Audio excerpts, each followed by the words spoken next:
I know all about you. من درباره تو همه چی رو میدونم.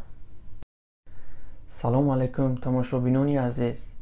ممنون هستم که باری دیگر با شما در برنامه روزواژه صحبت دارم و تصمیم گرفتیم که سری هر فرصت با شما واژه های سری استعمال انگلیسی و افاده آنها در جمله را بررسی کنیم.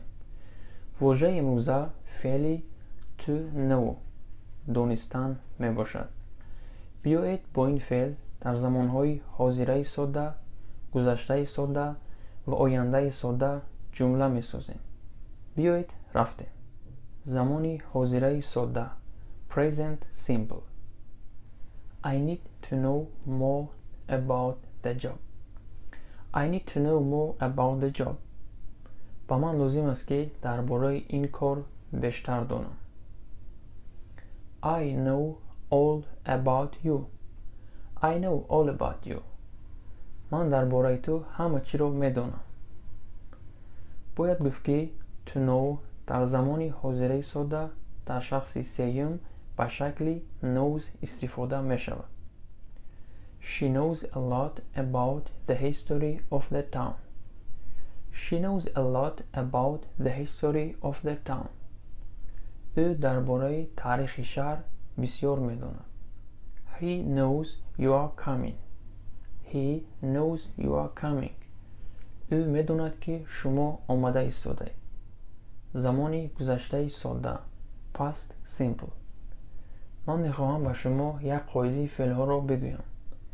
تصریف فعل‌ها در زمان گذشته ساده به دو شکل صورت گرفته به دو گروه جدا می‌شود. فعل‌های درست regular verbs و فعل‌های نادرست irregular verbs.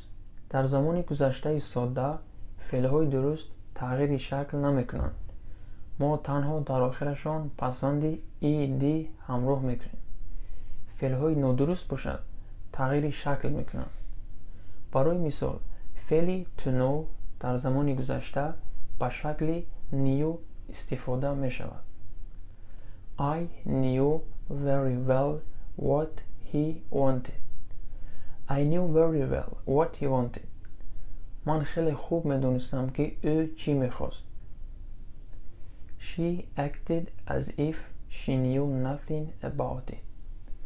She acted as if she knew nothing about it. او چنین رفتار نمود که گویا در این باره چیزی نمی‌دانست.